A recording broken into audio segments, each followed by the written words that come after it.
Good afternoon to everyone.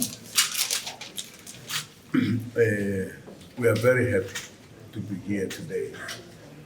We have been looking forward to visit our comrades here. Our being here is to see this country, which has done something unusual to liberate Africans here. So that's why we are here. We are very happy. And I'm sure we'll have more time to talk about many things. But for now, we feel, in fact, we have taken a bit of time to come here, partly because we are all busy. Africa has turned more busier than the past. So we are very happy. I'm sure to be here in a country that has taken very correct decisions. And when we talk more, we'll indicate many things, including some of our Africans here who could not understand the real freedom in the continent.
Good afternoon, sir.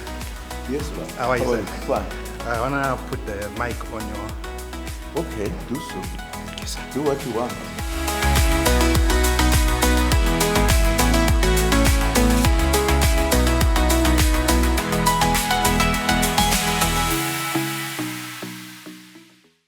Well, Mr. President, thank you so much for inviting us today. It's so good to be speaking to you from Burkina Faso.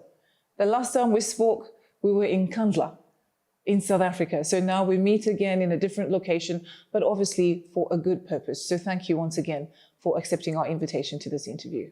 Thank you very much. I'm happy.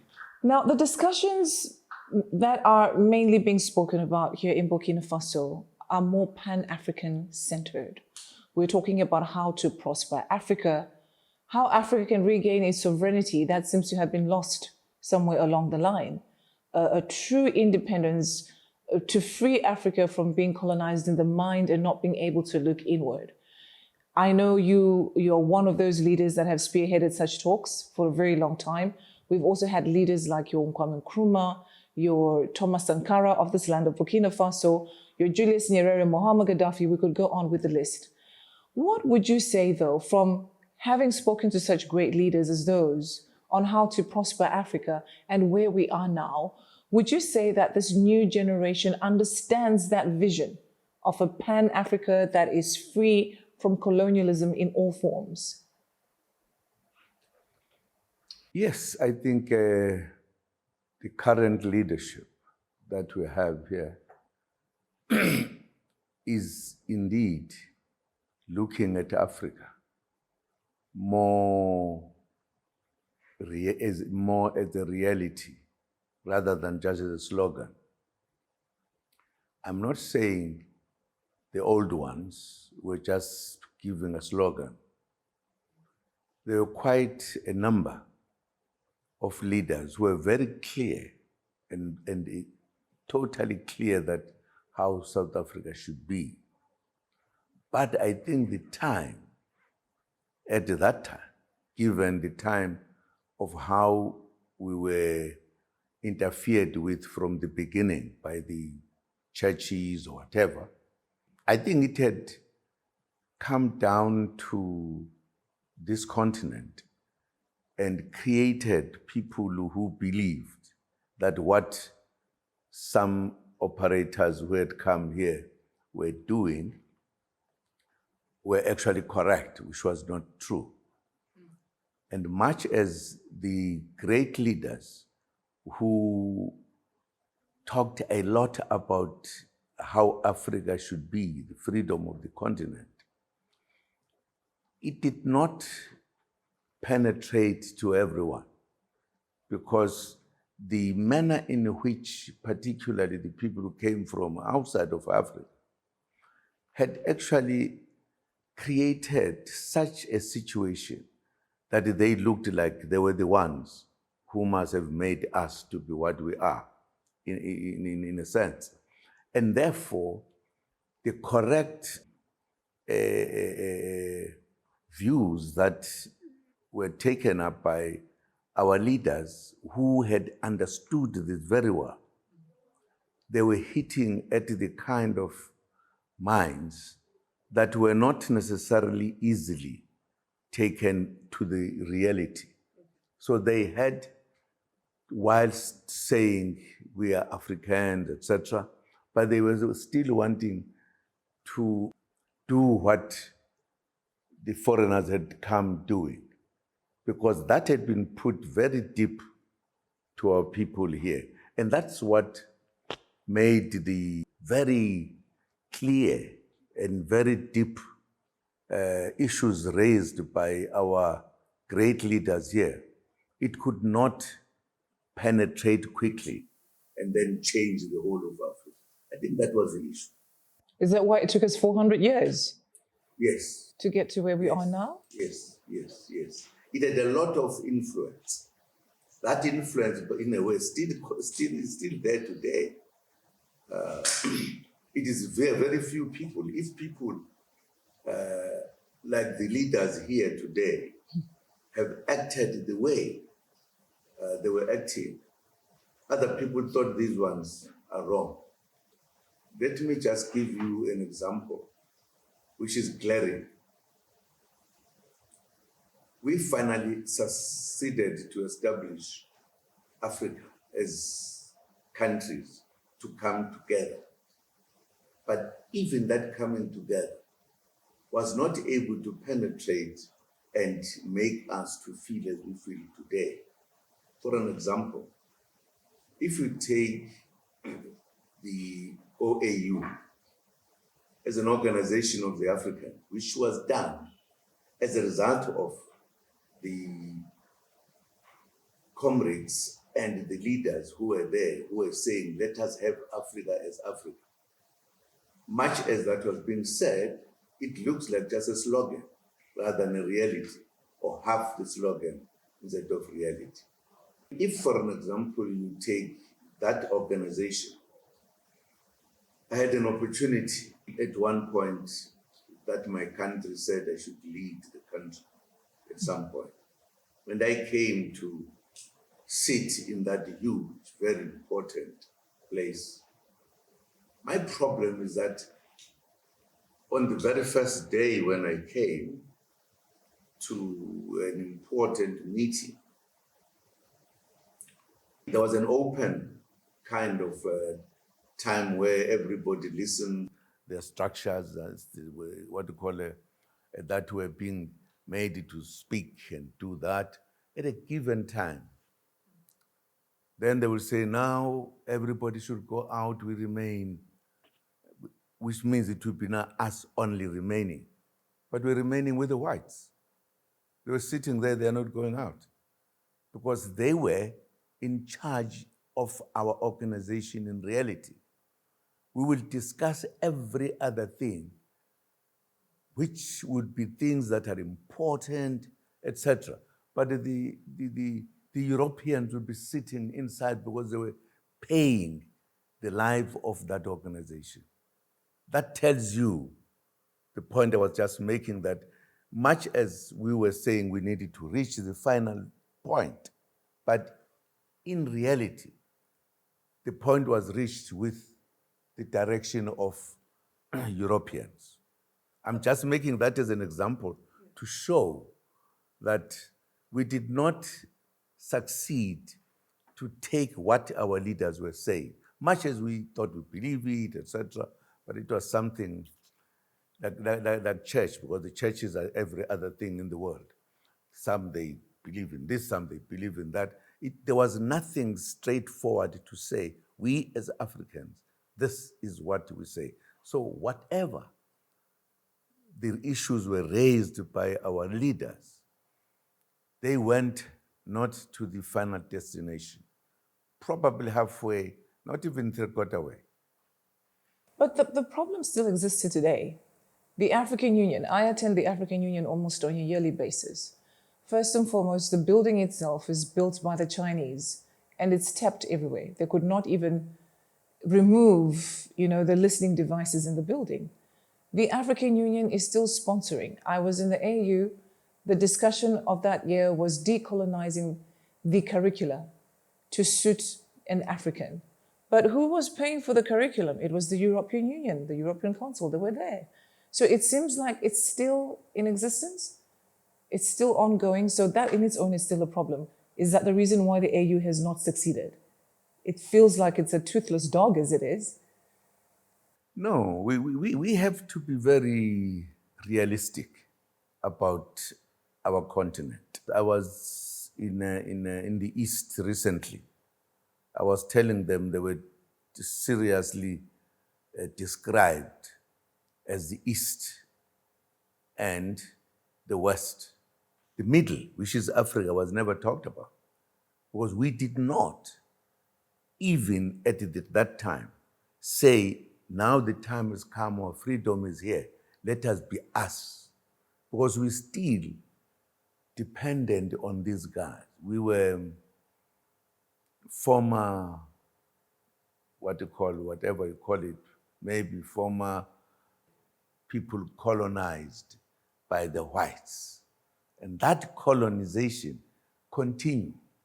If you are in South Africa, where there is a huge number of whites, every other thing that is there belongs to them, not to us, which tells you we did not manage to do what was supposed to be done, to take our country and everything. Right now, the whites in South Africa wants to take over the Cape Province. Why they want to do so? Well, they want to take the place where you cut across on the water throughout the world. You cannot be anywhere else. They still want it, they still hold that as their own. Even during the time when we were negotiating, with us doing it innocently, they were doing it for something. We had four, what we call in South Africa, we had 4 places which would be like the provinces. They, without us realizing, asked that we should have 9. 9, what to call it. So we have got 9 now. It was not there before. The reason was that they wanted to remove whites away from the Cape. So the black people, they were pushed away from the Cape, because the Cape was a huge thing. But it had the majority of white, black people. They wanted to reduce them. But without telling us what they were doing, we ended up with 9 provinces. And then the Cape today, the whites are saying we need to get the Cape to ourselves. That tells you the problem of colonization, which we did not see when our leaders were raising the issues at the time. Now, another issue that is obviously of very great importance on the continent of Africa is the issue of energy. From your perspective, how can Africa achieve true energy independence that actually supports the industrialization and every other aspect of the economy in terms of having sufficient, reliable energy? Right now, the globalists, I would like to call them, are pushing for green, smart energy, so to speak, which I feel is another form of colonization for Africa. But if you go to places like the AU, once again, I'll make reference to that, you have African leaders that are actually supporting the green energy that comes with a green carbon tax. But we have the least emissions on the African continent. So how do we sustain that? Do we do nuclear energy? Do we support the issue of the green energy? How do we focus on Africa and look inward so that we have reliable energy? Take it simply. The continuation of what we are just talking about, wherein our leaders were very clear that Africa must be free, totally free, but part of our own, because of the nature of how this was colonized. It was exactly the same, because our own, which I could put in the kind of the corner, that they were part of what made our original leaders fail, because they understood Africa differently. I'm saying this very boldly because at some point I was asked by the country to run the country. And one of the things I moved very strongly was exactly what we are talking about, where we said, let us have us in charge of what we are talking about. Yes, the energy and power. Yes. I even put everything. Who said no? To my colleagues who said no and decided to side with the whites and colonizers. Did they have tangible reasons as to why they said no? Was this the nuclear power No. that you were introducing? No, they just came with every other thing you can think of, which did not deal with us, our own. I had already done everything with the countries that were going to do this, not with a kind of colonizing us, but helping us to develop. My own colleagues said no. And that is part of the bigger thing that we talk about at the beginning, wherein the leaders were saying, let us have here a free South Africa. They were very clear, but quite a number of majority could not take it. We went halfway and some at some point turned around. But it's not that they turned around on their own. The people who were colonizing us gave everything to these people to look like it is good if we don't go the way. They turned it into a scandal.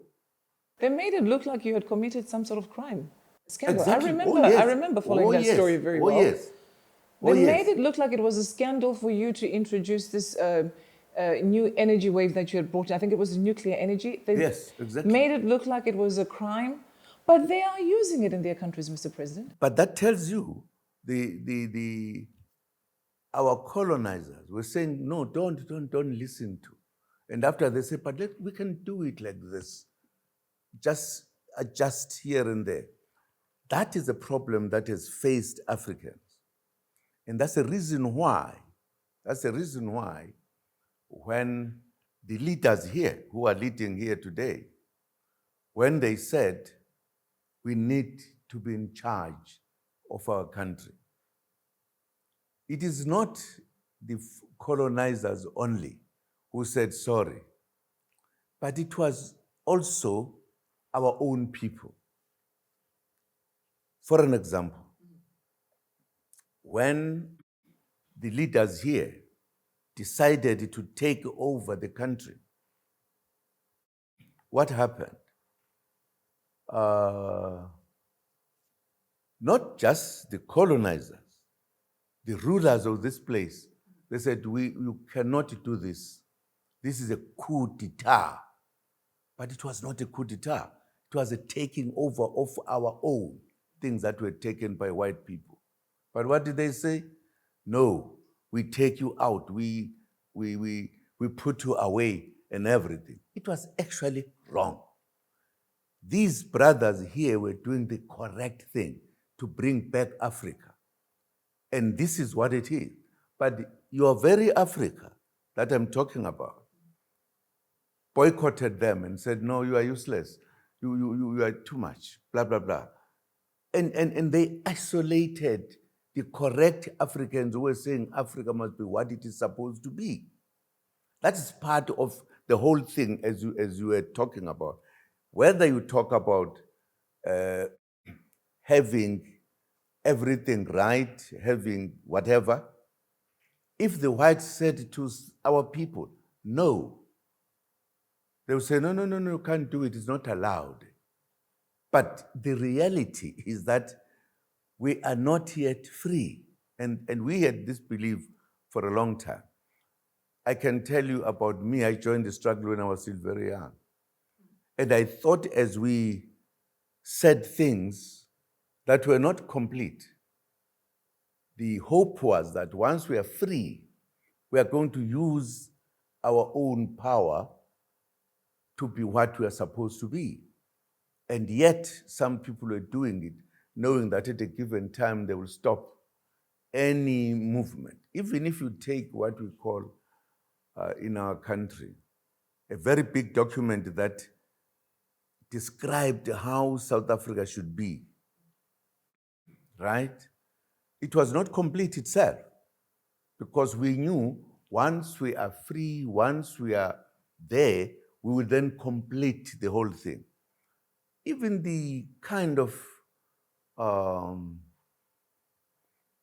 explanation that were made about how we wanted to have this and that and that. The example, for an example, was we now need the land, but it must be given to those who work it.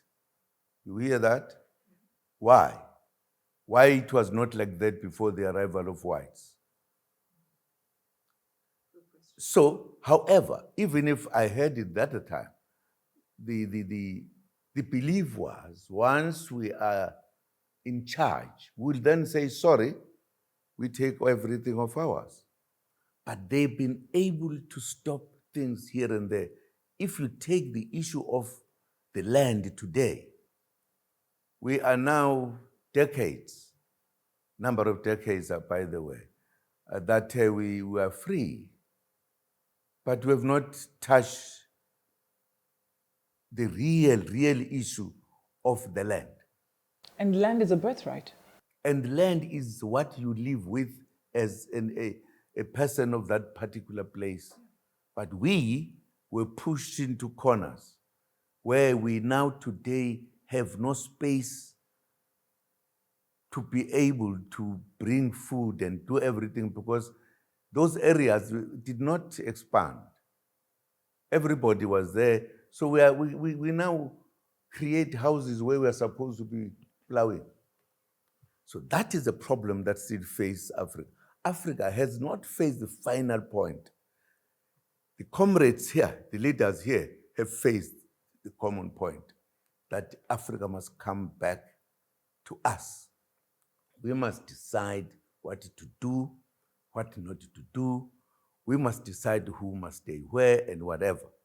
So that is a big problem, much as we are asking a problem on one issue, but that tells you about all the issues that face us today. And that's why I am so happy that we've got a leadership like the leadership that has come here, which people, our own, have been saying they are doing a wrong thing when they were doing the right thing to complete the freedom of our people. That's a problem that Africa must face. And I don't want to say much about people, because they might say I'm being a little bit biased or whatever. No, but we have to talk about it. I believe that our freedom, much as we said we want to be free this way, were not able to find to say this is final of our freedom. We still left because these guys were doing a lot of their own in terms of finances, making people feel this side. I sitting alone from time to time, I always ask a question. When we said we want our freedom, why would the oppressors come back and say, you don't know how to run a country? And therefore, we give you a particular period to see whether you can run the country. They would be deciding from United States or whatever. And then when they think, no, we are doing it right, okay, we now give you free freedom. But that freedom was not free freedom. They were giving you just run the country. As to how in details, that was not the issue, because the finances, everything of this place was controlled by them. So yours, you were to listen to them all the time. So in any case, we were supposed to realize that the kind of freedom that was being given was not freedom. This was our country. We did not need to be given freedom by people who had come to oppress us. But we did not think in that way. I'm just saying there are many, many other things that we can talk about and see that. It's not right. But you speak about land. Land being a birthright also comes with its riches, the minerals. We all know for a fact that Europe is well spent. They're depending on Africa. In fact, even after World War and World War I and World War II, Europe was built by Africa. We literally sponsored whatever success they claim they have right now. But, Africa doesn't seem like it has really tapped into the understanding that Africa holds the wealth. This is the minerals that we have. If we speak of currencies, how many currencies in Africa are actually backed by gold, for example, or backed by any other mineral? How many Africans actually invest in gold? In an understanding that we know that Africa is rich and these minerals are our birthright or Africa's birthright. And also in addition to that, would you, in your opinion, say that we can have partnerships with maybe countries like your Russia, your China? Will those be fruitful relationships? Because we've had private partnerships that have had negative implications on Africa, where we partnered with the West, they literally just took out everything. No, and even colonized Africa for that matter, in terms of, if we look at the Francophone countries, they were still paying for colonial fees to France, even in this era. Absolutely. The colonizers were colonizers. They were not friends. They came here. They actually planned how to come. I think the first point was, these people are too wide. Let us send the Christians, the churches, to soften them.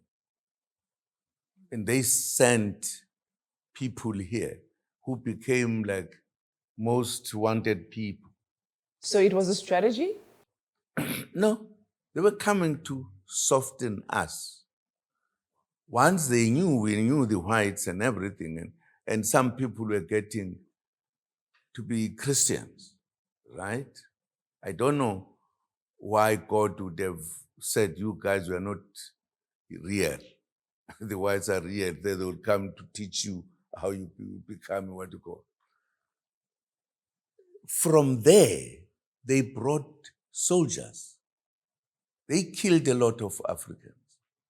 They took people here, made human beings to become just ordinary people who can just take and keep and kill if you want and do all of that. There's a lot of wrong that was done on us, a lot of it. But everything of that is being kept away so that you think it was just, And at the end, we remained without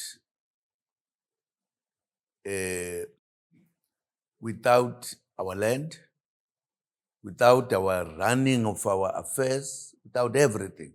It was run by the them. And there, by the way, an interesting thing that at one point happened when Chief Luthuli was the president and his deputy was Oliver Tambo. And Luthuli said, when the last World War ended, there were decisions that were taken. The abolition of slavery had been done long before. And they were saying, therefore, they reached a stage where they said the human rights must be equal. And Luthuli was saying to his leadership, but in Africa, you can't say people are free here. They are not free. We are still oppressed. In other words, the Western world had not accepted their own decision. And that's what led to the meeting deciding that Oliver Tambo should go to Europe and raise the issue very strongly. Because the leadership said, you cannot go there as a leader. At least your deputy should. But that tells you how much all over the route as we move forward, we're always put at the wrong place. And he went there, but unfortunately, shortly after him being in London, then the Afrikaners said the ANC is banned, which was now saying the organization of the black people cannot be an organization. And then that's what led to us saying, well, now is the time to fight. Oliver Tambo, our president, went to the Western world to say, train us, give us things to go and fight. You know what was the answer? They said, we cannot give you that. Why? Because those are our brothers, those are our friends. We cannot train you here to go and kill our own, what we call people. Sorry, we'll never do it. That's what made Tambo to move to the east. Only then we could get things to fight for ourselves. That is the world in the West. And up to this day, they want to fight everything. And the manner in which they tried to make our people think like them has helped them for centuries to keep us under oppression. So it's wrong for us as Africans to think that everything is wonderful. It's not. It's wrong to say we are free. We are not. We still need to fight. And therefore, the decision taken by our comrades here is what Africa started doing in any case. But what do they say? They say, sorry, this is a coup d'etat. If you take your things to yourself, it's called a coup d'etat. And it's said by us here. That's a problem that tells you how much we have been put in a different direction without realizing. Now, Mr. President, as I round off, the United Nations, what does it take for African countries to get out of the United Nations? Should they even be in the United Nations, I ask? According to me, they shouldn't. They shouldn't. Probably the time when they were stopping the fight, whatever, it could be something else. But once you said Africa must be free, we should be free. We should have taken our own decisions. If we wanted to be in the United Nations, yes, because we would have been saying the rules are the rules that cover all of us. You have a situation there where only 5 countries are actually in charge of the whole world, have been More than all the 55 time. nations, yes. Yes, I'm talking about the top 5. Security Council. The Security Council, because those are the ones who have a final decision on any other issue. The vetoing powers. Yes. But why? But we are here as Africa. We are a majority on our own, but we cannot do anything because they are there. Part of the reason I saw it important to join the small organization, which is big here, was precisely being aware of all of that we in Africa, to be where other leaders are. And that's why we were saying, we don't care, no matter how the dollar looks like, we don't like it. We must have our own. That's why we've got our own. It was not a mistake. It was not a mistake, but knowing the world today, we could not say this is what we are doing, but we were changing the world. Are these some of the conversations you had with Colonel Muammar Gaddafi about having a united states of Africa and using one currency? I know that you had some talks back in 2000, if I'm correct. And then obviously the worst happened. He was, eliminated, which is what they usually would do. And then there was monies that he had also invested in South Africa so that he believed in an African country and investing within Africa. But I know that the globalists wanted to take that money. Did they ever return the funds? Are they still holding the funds? Still holding the funds. That is a problem we have, that we are being looked down upon by people who think they are and everything up there. I was part of that debate when it was becoming very strong of our late brother. I had a lot of discussions with him because he was in a hurry, correctly so. But we believed in order for us to succeed, we must sit and agree. We must move properly so that we are able. And even now, still alive, that's an approach I'm taking. Because I'm very clear how oppressed we are. But I'm also aware how ruthless these people are if you don't move in a particular way. And therefore, you need comrades like the leaders in this country to know that we need to take Africa out of oppression.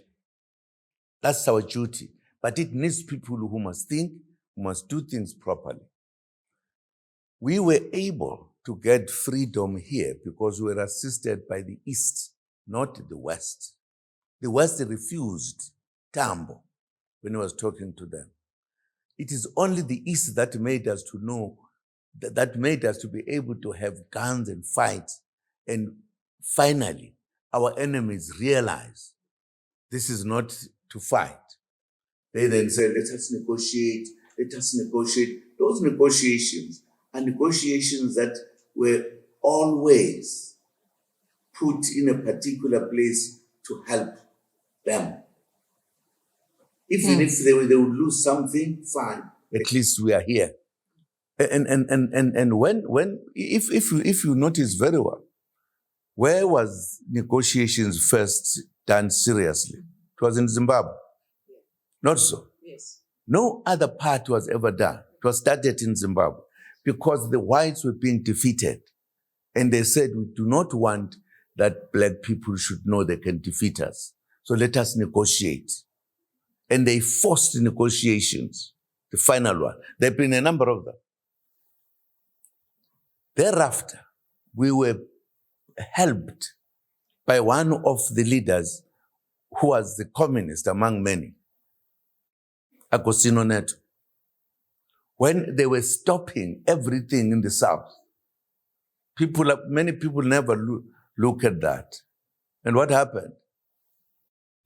Agostinho Neto went to a small country in the West, small country, which was a communist country, and said, please, the South Africans are attacking us. Help us. Yeah. Then the man he was talking to, who's no longer there, he said, but I do have soldiers, but I don't have the material. He said, don't worry. If you give us the soldiers, I will make it a point that we've got guns to fight South Africans. And he went to Russia because he was a communist, accepted a no, the real one, not what the others.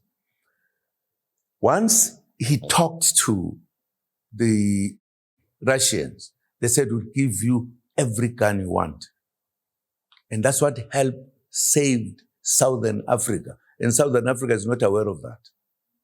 It was saved by Agostino Neto, the communist, because they were able to calm the soldiers that he asked, and they defeated South Africa. And once that happened, if we stay long to write, we'll write.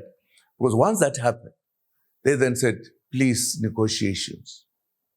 Because they did not want to leave. But they still wanted to create certain things in order to keep us where we are. You are finished, don't worry. I was just telling a little bit story. And I was enjoying it.